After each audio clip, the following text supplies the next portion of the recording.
early 2015, living and working in South Africa, this hero's story begins. So I decided to have another baby because we had Josh and two sisters. After an accident, Mum Chantal was left paralysed and was told she wouldn't be able to have any more children.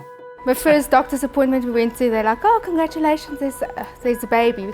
So the second doctor's appointment, we went to my gynecologist and he's like, oh, do you have twins in your family? And he did the sono. And I'm like, oh, that makes sense. You know, I understand why I was picking up so much weight.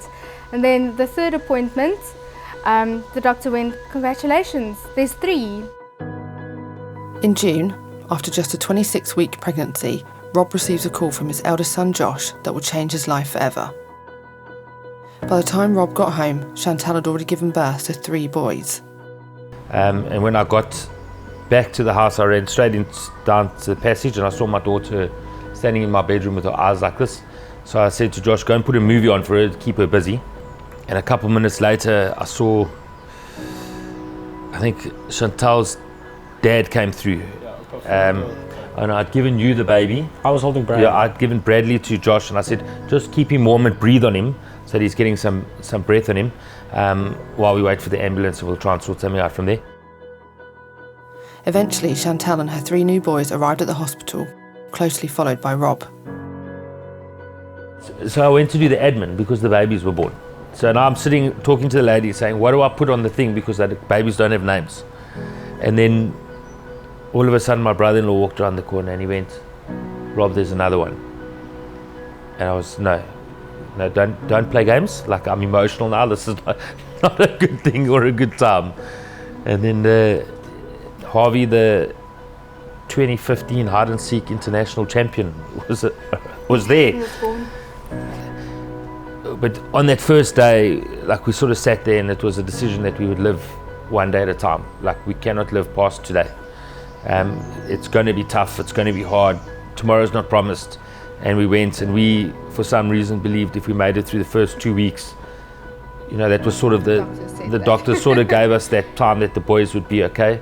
And we were just praying every day for this 2 weeks. We got to about 16 days, I think it was. And it was lunchtime. We went to go and see all the babies. Everyone was fine. I still remember Bradley was doing particularly well. And at about 3:30, my phone rang, and then about 4:45 rang, and I said, it's the hospital, let me pick it up. And the doctor says, you need to come here now. And when we arrived there, it was, They're already busy giving CPR. They were giving him CPR, and they were fighting. I mean, like, literally, it was like a movie. The whole table around the bed, and they were just going and going. And I remember standing there looking at him, and the doctor looking at me. And I could see he was in a point where he didn't want to give up, but he sort of knew. And I looked at him, and it was sort of like, okay, it's not happening now. And I had to phone everyone and obviously tell them what had happened, that Bradley had passed away. And then they allowed us each to go and say goodbye. I went home to fetch Josh. Bradley was the one that Josh held. And he got to name him, and it's his and second name. Always wanted to name, I was like, let's just name one Josh. But they got my second name, so that's better than nothing. By Christmas, Harvey, Gabriel and Daniel were home. Over the following months, Rob and Chantal learnt more about their conditions. Daniel suffers from hydrocephalus and has a shunt. He has dystonia, moderate hearing loss and visual impairment. Gabriel has very high muscle tone and also has visual impairment. Harvey's tone is less extreme, but he finds sensory and emotional processing very hard.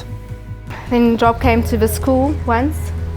I came to Caterpillar Club. Yes, and told me about this amazing place that he found. I'm like, okay, I believe you. It doesn't sound, sounds too good to be true. And then I came and saw it, and I was like, wow, it is amazing.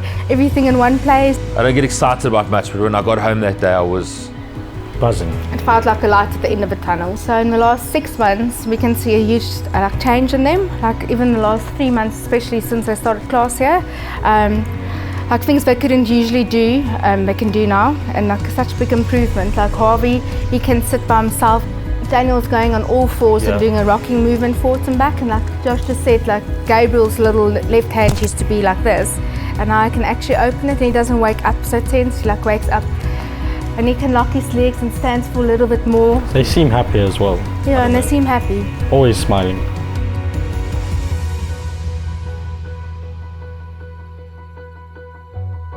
Initially the boys came to Caterpillar Club and we got to know Rob and the triplets really well and helped to support them through the HCP process, so they were able to place them into Langside.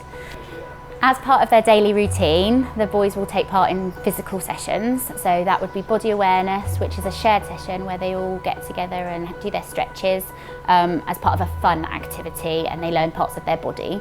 Also, they have individual rebound therapy on the trampolines, which the boys absolutely love. Hydrotherapy, which is an individual session with a physiotherapy assistant.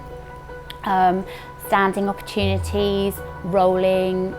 We encourage independence wherever possible with the boys. And with all the children at Langside.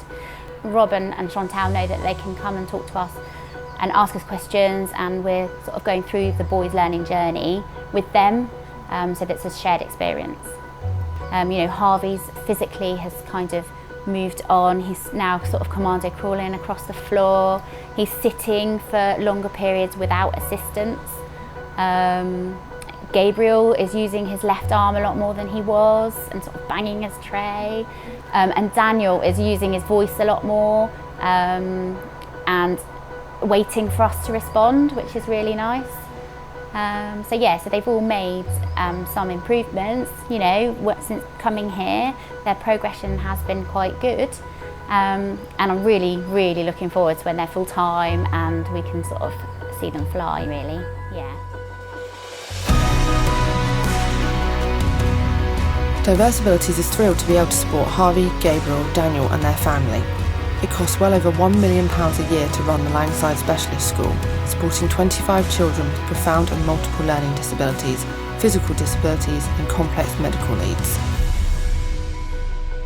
But I think Langside also makes the whole family feel part of the process, where, you know, if Scarlett's here, they make a read out of a book, or when Josh is here, he plays with the babies in the Caterpillar Club. You know, it's like a whole family that's part of the development, and not just the teachers and the kids.